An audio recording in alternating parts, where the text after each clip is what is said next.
When I was 18, I took on the role of a babysitter for 3 young boys across town from my own home. The boys were named Adam, Bobby, and Chris, ages 3, 5, and 7, respectively.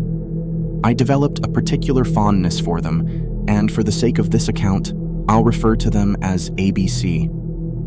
Adam was a surprisingly well-behaved toddler. Chris was often engrossed in video games and TV, and then there was Bobby, moody, a picky eater, and a real challenge to put to sleep. I had been babysitting for this family for months and had formed a close bond with their mom, Lucy, who was raising the children on her own. Their house was modest, and they managed to maintain a middle-class lifestyle with some financial assistance from Lucy's parents. Each of the 3 boys had their own bedrooms.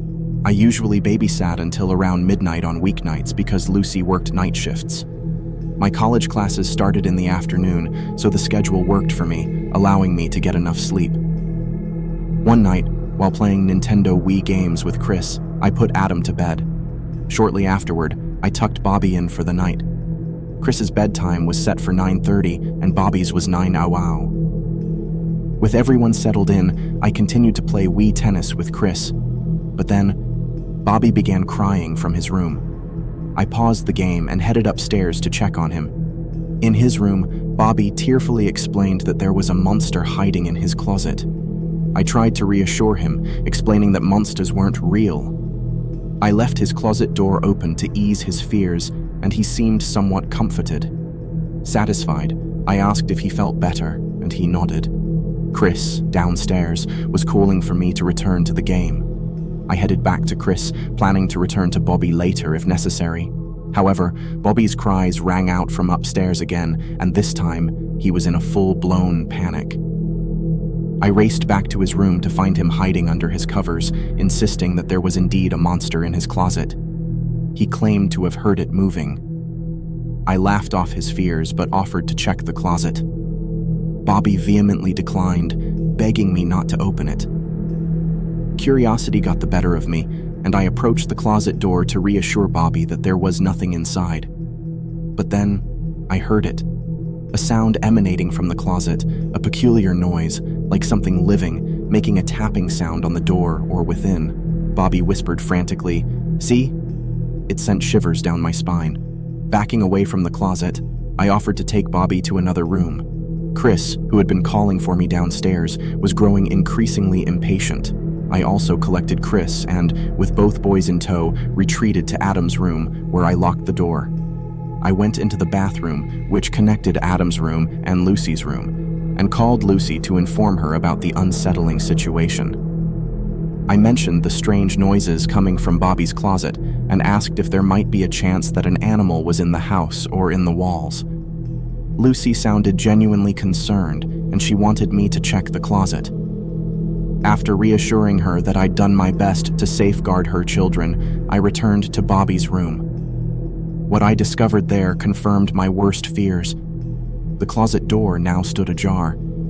This unsettling revelation left no room for doubt. Someone was inside the house with us. I informed Lucy of this alarming development, and panic washed over her. She suspected that her ex-husband, whom she kept her children away from due to their tumultuous past, might be responsible. She urged me to evacuate the children from the house. The fear for my safety became overwhelming, and I envisioned Lucy's ex-husband suddenly emerging from the shadows and charging at me. In a hurry, I shepherded the children to Adam's room. As I attempted to gather all 3 kids together, I heard the front door slam shut. Someone had left the house. Frightened and unsure of who or what might be lurking, I quickly rushed to lock the door and dialed 911. I was no longer willing to take any chances. Lucy arrived home from work earlier than anticipated and was there when the police arrived. Unfortunately, there was no concrete evidence that could directly link her ex-husband to the incident. Although he was the father of Adam, Lucy had distanced her children from him due to their problematic past, and she had recently blocked his number, which could explain his motive for breaking into the house. The police advised Lucy to change the locks on the doors and bolster her home's security. In the wake of this ordeal, Lucy decided to keep her children at a relative's house or had her parents watch over them. I lost contact with Lucy shortly afterward, and the details of what transpired next remain unknown to me. In the aftermath of that horrifying experience, I couldn't help but dwell on the fact that Lucy had encouraged me to investigate the closet despite harboring suspicions about her ex-husband. The incident had left an indelible mark on my memory, a stark reminder of the sinister underbelly that can lie hidden beneath the facade of a seemingly ordinary home. I had been a babysitter for years, working with various companies and countless families. Each job presented its own set of unique challenges and adventures, but nothing could have prepared me for that fateful Thursday night. The assignment seemed ordinary at first. I arrived at the house promptly and met the parents, who were preparing for a night out at a downtown concert. They introduced me to their 10-year-old son, Jay, who was talkative and appeared excited about my presence. As soon as his parents left, Jay eagerly seized the opportunity to showcase his video game prowess. For the next 2 hours, I was relegated to being his captive audience while he skillfully maneuvered through the digital realm. Time passed, and my stomach rumbled, signaling my hunger. I left Jay to continue his gaming in the living room while I ventured into the kitchen to prepare a meal. It was a quick task, no more than 5 minutes, but when I returned, something had changed. Jay, once talkative and cheerful, was now uncharacteristically quiet and distant. I attempted to engage him in conversation, but his responses were reduced to monosyllabic nods and non-committal grunts. It was as if something had cast a pall over his demeanor. Perplexed by this abrupt shift, I inquired if everything was okay, but he merely nodded, unwilling or unable to articulate his feelings. Reluctant to press the issue and hoping that he would eventually open up, I chose to act as if nothing were amiss and continued to watch him play. When the clock struck 9:30, I reminded Jay that it was time for bed. However, his earlier demeanor had not improved. He actively avoided me and dragged his feet, prolonging the bedtime routine. It was nearly 10 before I finally managed to get him tucked into bed. I descended the stairs and settled onto the living room couch, ruminating over the bizarre turn of events that had unfolded during the evening. Try as I might, I couldn't pinpoint any specific incident that would have triggered Jay's abrupt transformation. As I reflected on the peculiar night, I was abruptly interrupted by a sound coming from upstairs. Footsteps echoed down the hallway, growing closer and closer.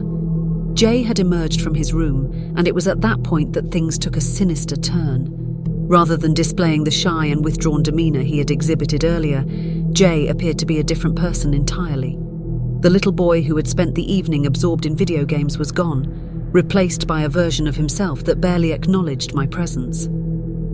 Puzzled and concerned, I attempted to engage him in conversation, but my efforts were met with silence.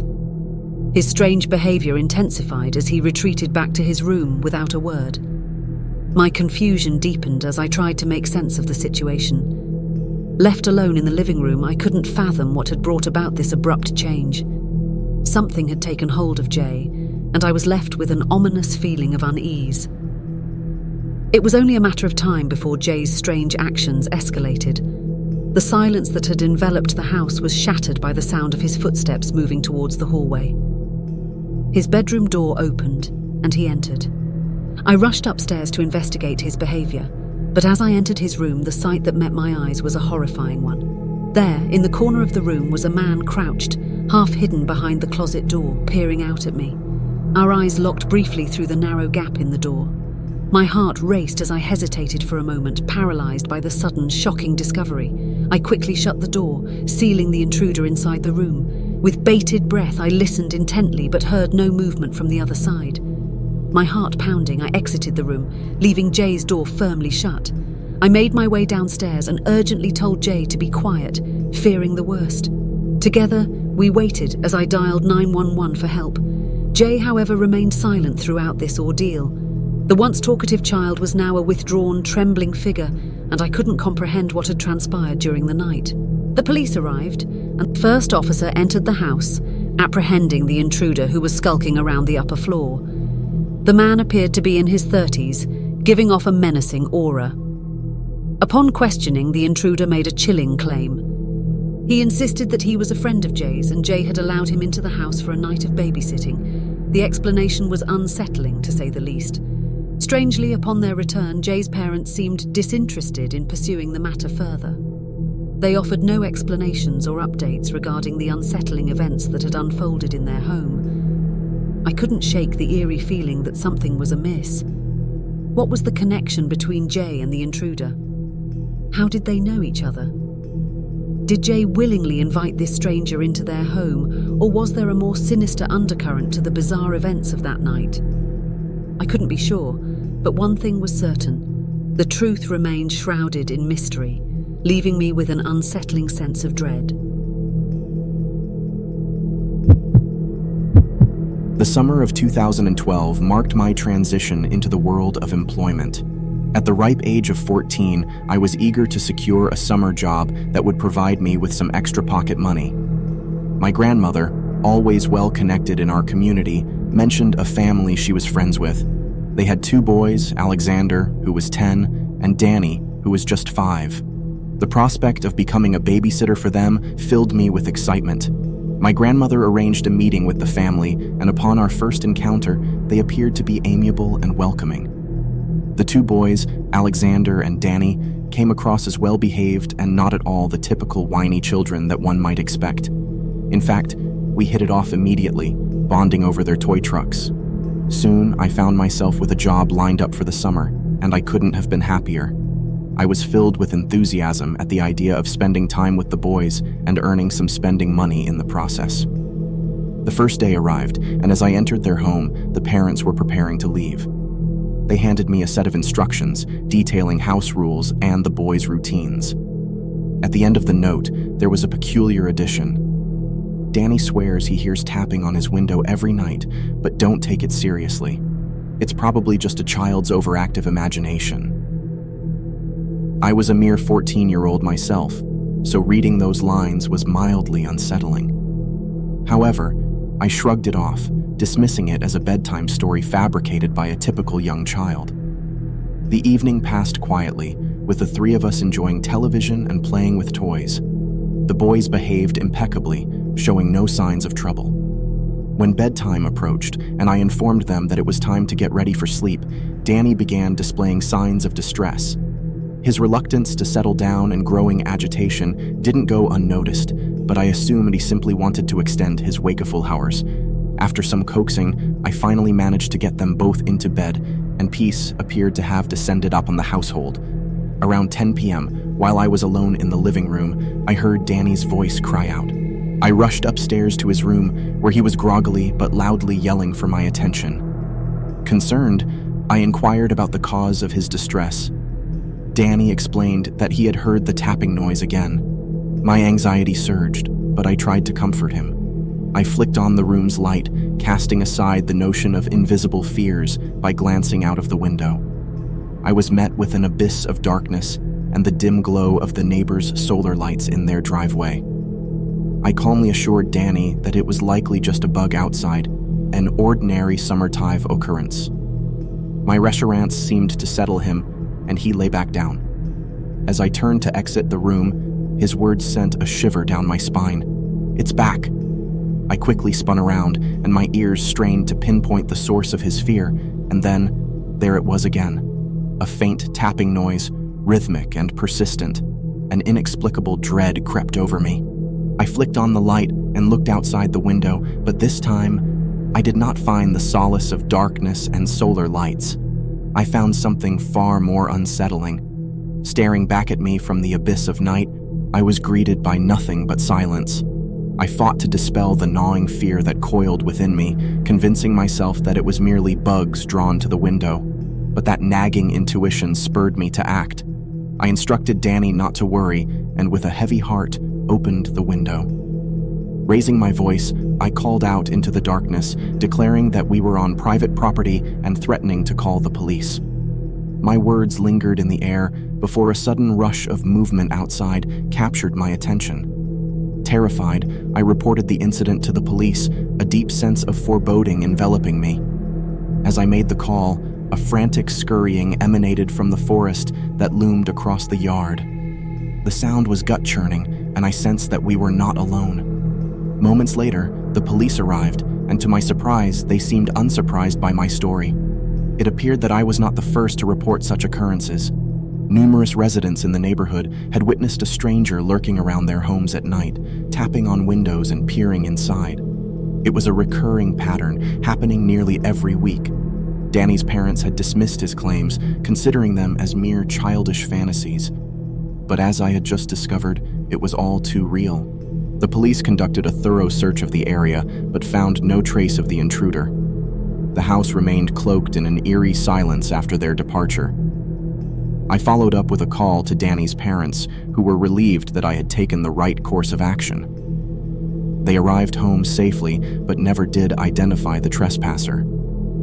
The incident left an indelible mark on my memory. It served as a haunting reminder that sometimes we should pay closer attention to the unsettling stories children tell us. For in those tales, an unspoken truth may lie hidden, waiting to surface and shatter our illusions of safety. When I turned 16, my parents insisted that I find a job, just as they had with my older brother when he reached the same age. He ended up working in retail as a cashier at a tech store, but I wanted to do something different, anything different. In the end, babysitting was the only option that piqued my interest. I had younger cousins I enjoyed spending time with, and it seemed like a relatively easy gig. I applied with a local babysitting company, and after a brief interview, they offered me a position. The hiring process, however, was far from conventional. They took photographs of me and had me fill out a detailed bio, then promptly posted my profile on their website. After a few weeks, there was still no sign of any bookings, and I started looking for other work. But then one day, the notification finally came. A family had booked me for an overnight job that included staying with their child well into the morning. This meant spending the night at their house, which felt somewhat unusual to me. I arrived at their residence at 10 p.m, and the father welcomed me in. He appeared to be in his late 50s, considerably older than I expected, considering his daughter was just 4 years old. He led me to the kitchen and engaged me in conversation for an extended period, around 25 minutes. He asked questions about me, delving into my personal history and experiences. It was a bit offbeat, but I played along thinking it might be normal for parents to get to know their babysitters better. During this extended conversation, I realized I hadn't met or even laid eyes on the daughter yet, so I inquired about her whereabouts. The father casually mentioned that she was asleep in her room upstairs, and that I wouldn't need to tend to her until the following morning. He abruptly excused himself, mentioning that he would return around 11 a.m. the next day, and handed me the house key before leaving. Confusion swirled within me as none of this resembled my preconceived notion of babysitting. The lack of information about the child's routine, where I should sleep or whether there were games or toys to engage the child with, left me feeling adrift. Without direction, I began exploring the house, starting on the lower floor. I soon realized I had neglected to ask crucial questions typical babysitters would have posed immediately. Questions about sleeping arrangements, food, and activities for the child. These were inquiries that experienced babysitters wouldn't overlook. My concerns intensified when I couldn't find any child's belongings or toys in the house, which was particularly unusual given that the father had mentioned his daughter was 4. I even searched through drawers and cabinets, hoping to stumble upon toys, but my search proved fruitless. The fridge and pantry offered little in the way of child-friendly food, adding to the sense of unease that had settled in. With mounting confusion and discomfort, I decided to take a step back and regain my composure. I decided to text the father in the morning to clarify some of these concerns. At the very least, I thought I could ask about food arrangements. I decided to lay down on the couch and make myself comfortable. I found a blanket and used a couch pillow to fashion a makeshift bed, turning off the lights in the process. However, it wasn't long before I realized that something was amiss in that house, something that kept me from drifting off to sleep. At 1 a.m., a faint sound disrupted the silence. A subtle clicking noise emanating from somewhere within the house interrupted the stillness of the night. I jolted upright, fully awake, my senses heightened. The entire house was eerily quiet now, and I strained to listen, apprehension building within me. Then, the back door slid open softly, and my heart thundered in my chest. I rose from the couch and moved to a hallway that offered a clear view of the back door. The father had departed, but who or what had just entered? It was in this moment that I experienced a peculiar amalgamation of confusion, fear, and uncertainty. The sight that met my eyes was incomprehensible. The father standing at the back door, his back turned toward me. He was attempting to close the door quietly. What was he doing? My instincts kicked in, and without a second thought, I sprinted for the front door. As I raced down the hallway, the father's footsteps echoed behind me. His voice raised in alarm, commanding me to stop. Panic surged through me as I made it to my car, with the father in close pursuit, pounding on my car window. I didn't dare look back as I backed out of the driveway and sped away. Fleeing was the right decision, but it was only the first step. However, I made an unfortunate misjudgment afterward.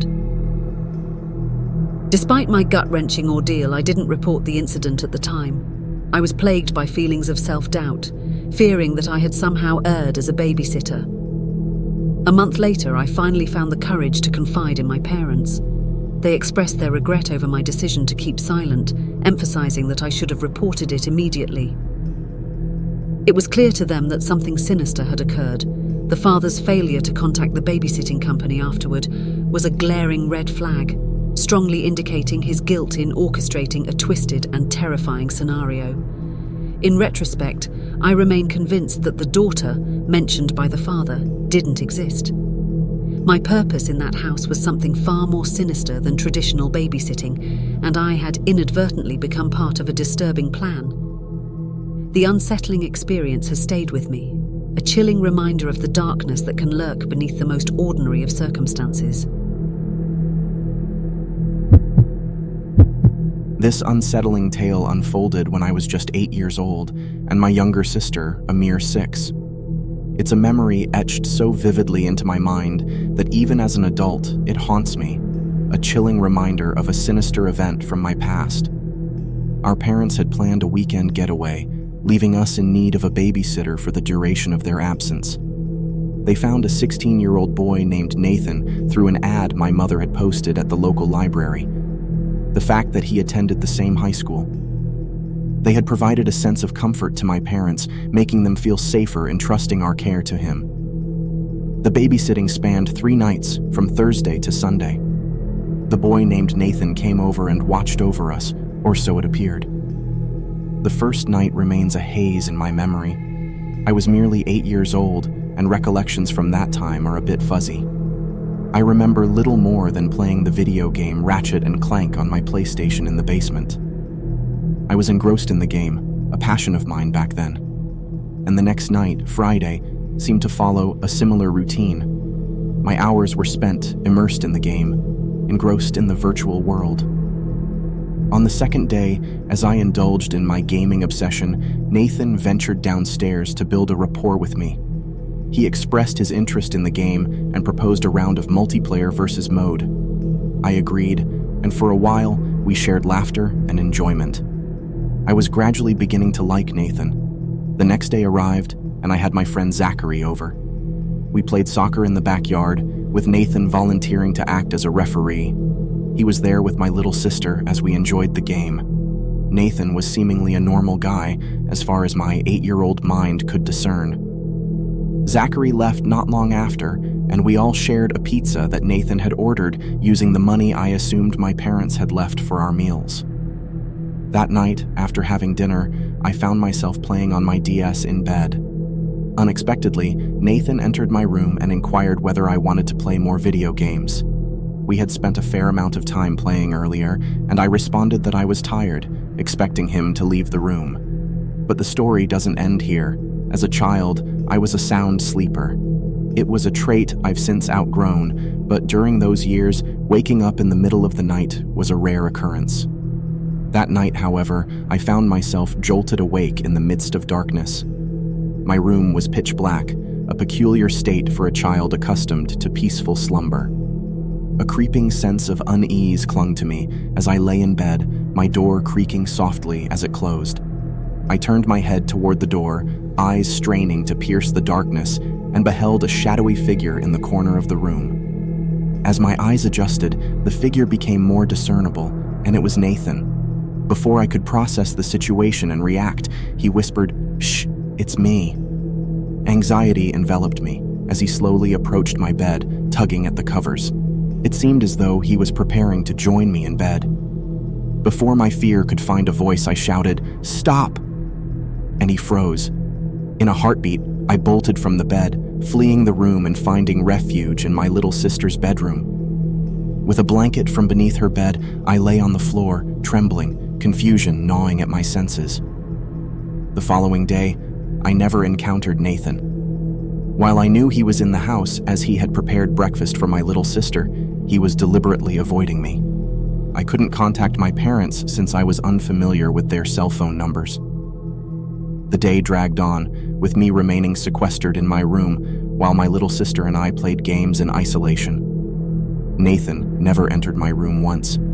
That night, fear held me captive in my bed, sleep remaining elusive for obvious reasons. An indeterminate amount of time passed, but eventually, I heard the familiar creak of my bedroom door. This time, I didn't look up. I lay there until I heard the door close and silence overtook the room. Then, I ventured a glance at the door. But Nathan wasn't there this time. I flipped on the lamp to confirm his absence. At the age of 8, I already understood he was sneaking around, and I needed a good night's rest. I stepped out of bed and made my way to my little sister's room to spend the night there. It was an attempt to protect her, or so my young mind believed. I lay on her floor, clutching my pillow and blanket, my apprehensions running high. The night passed in silence, my eyes rarely finding the comfort of sleep. The following morning, the grip of fear still clung to me, my heart heavy with the events of the previous night. I woke up on the floor of my sister's room, explaining to her that we would play games until our parents returned, which they did later in the day. We heard their arrival and voices conversing with Nathan outside, but it wasn't until he had left that my sister and I emerged from the room. My parents questioned me about why I had slept on my sister's floor, and though I don't recall my response, I know I didn't divulge the real reason for my actions. I regret my silence to this day, as I wonder if Nathan went on to harm another child because I was too embarrassed and awkward to share the truth. A few months ago, I decided to hire a babysitter for my 6-year-old son through a website that allowed me to choose from a pool of familiar candidates. This made sense since my son was already acquainted with the regular babysitter. However, on one ominous evening, she wasn't available. I had an urgent engagement that required me to leave at 5 o'clock, necessitating someone to watch my son for just a few hours. My only option was a 17-year-old boy named Ben, whose pictures projected an air of niceness. I scheduled him for 4:30 p.m. and waited anxiously for his arrival. At 4:30 p.m., I instructed my son to turn off his video games so I could introduce him to Ben, but to my dismay, Ben was a no-show.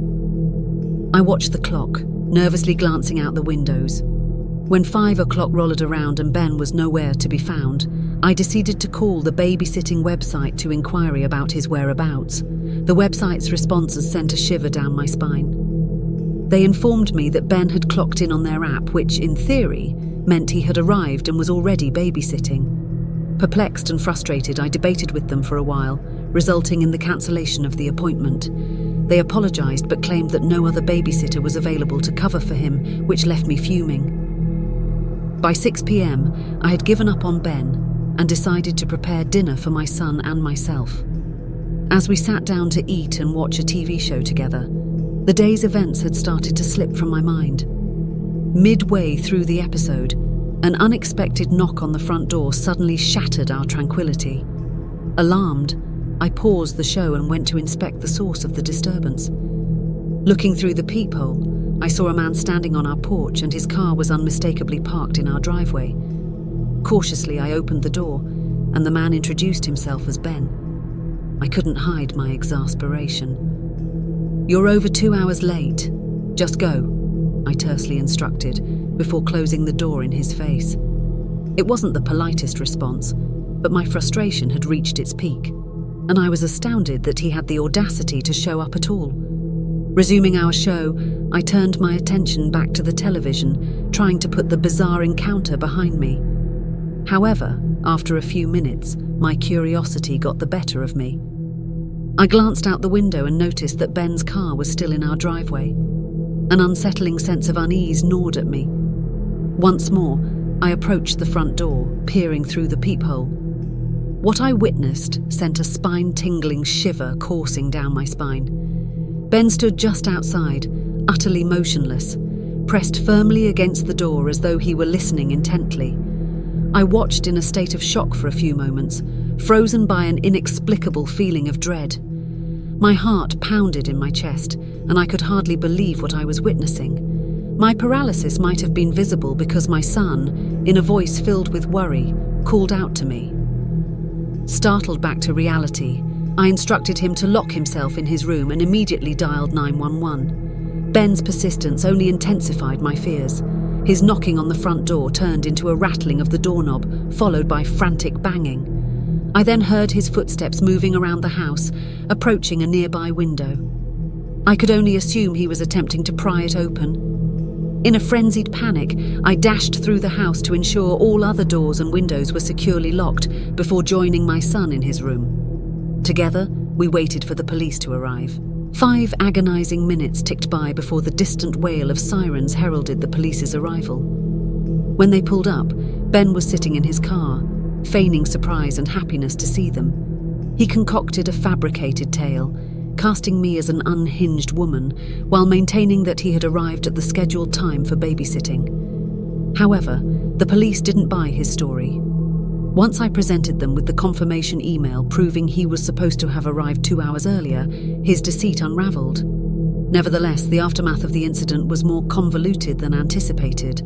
Ben lost his job, but apart from that, no further action was taken against him. He vehemently denied any wrongdoing.